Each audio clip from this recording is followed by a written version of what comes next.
0.0.0.0. That is the completion of humanity's evolutionary consciousness journey through the 9 underworlds and 13 heavens, the decimal points being an occult reference to a pivotal point in the cycles of resurrection towards the end point of full illumination and spiritual redemption. So when you write the materials, when you write the dates of the Olmecs, you are writing time as a numerical value in consciousness. Time as a numerical value in the progression and evolution of consciousness. And here we arrive at the nexus or conjunction of the Olmec Mayan astrosciences and the Kemetic eschatology and mythos, thus showing that the ancient relationship is there between these highly advanced peoples. The correlation is seen in the Olmec Mayans' sacred tree and the Cometian tree of life, where both mythos have it sitting at the doorway of the underworld. Now, if we take a snapshot, the Mars were not observers of chronicles of administrators of mundane Earth cycle time as we know it, but of cosmogalactic time, or time as consciousness evolution, depicting our planet's sojourn through the 9 hollow-dimensional tapestries of creation. There are 9 holographic dimensional tapestries to creation. Instead of just one underworld, which European Christianity considers to be the be-all and end-all for the damned, the 9 underworlds represented the 9 key steps in humanity's evolution in consciousness. Thus, time in the Olmec Mayan calendrical system, in the time, there are 9 different cycles, time cycles, linked to a 360-day year, which is referred to as a tun. A sequence, listen carefully, a sequence of 13 of these time periods equals a creation cycle of 13 heavens with their specified durations. In other words, each of the 9 underworlds was created through a sequence of 13 heavens. So you have a pyramidal structure of consciousness. And each one, built on the first harmonic cycle, became, as it built itself out, it built itself through 13 variable frequencies to become whole. And then, in that process of building that first cycle, the second cycle is born. So it has to be taken through a numerical value of 13. Again, what is the number of Christ? No, it's not 12. That's the number of the apostles. The Christ number was the value of 13. The number 13 is very sacred in the Illuminati because they understand what that means when it comes to harmonics and cycles of accretion. How many have heard or saw my Book of the Earth tape? In the Book of the Earth tape, I spoke about consciousness accretion and the fact that we, through these 9 cycles of creation and the 13 heavens, in order for us to build our own personal consciousness within a specific cycle of life, that the one element that has become so far 89, what we call, hydrogen, oxygen, carbon, helium, these things. These are all part of the harmonic resonant variable of consciousness because there is no 88, there is no 104, there is no 90, there is no number to the elements. This periodic table that we use in science is an illusion. There is only one element, and that is hydrogen. And every variable of that hydrogen takes on a spin orientation. And it is at the it is the cycle and at the spin of the specific atom that gives you that element.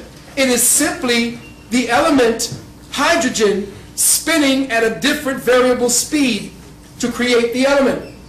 So, what happens in the development of a consciousness cycle, we expand the consciousness variables within a hologram of being so that we begin to deal with consciousness and perception from every angle of the hydrogen. And as we become more grounded in the consciousness of the hydrogen atom as it represents itself on that specific level, we begin to discover all these different elements. But we're not discovering elements, we are discovering the way that the mind traces the angles of the particles that are spinning. And as we begin to become conscious, more earthbound, we begin to see all the different variables that the hydrogen atom can become. And that's how we get stuck in the illusion, because we keep using thought to solidify each of the variable directions and vectors of that spin. We keep solidifying it and making it real with our thoughts.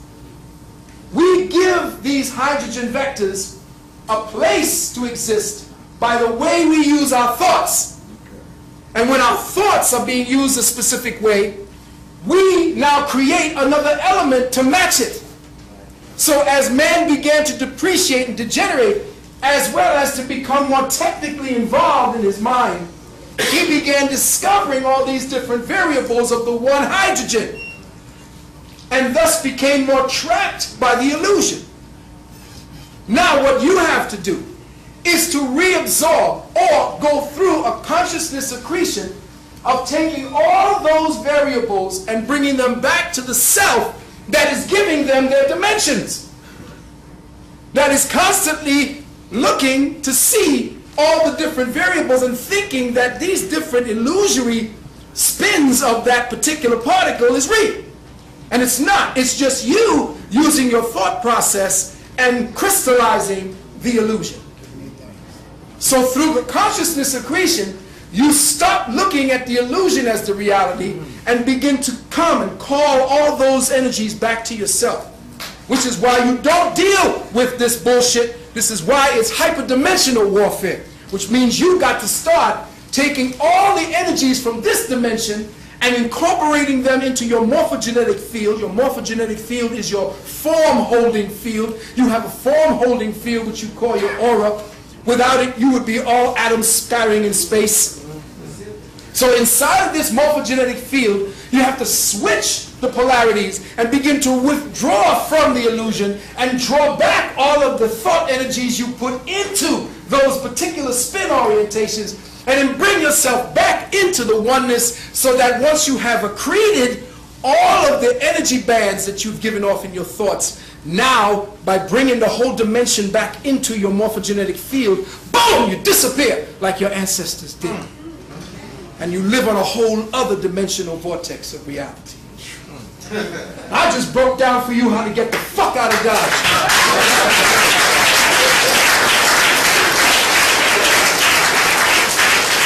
And of course, people are going to say, well, what the fuck does he say? It's crazy, man. I can take that. Can I cash that shit at the bank?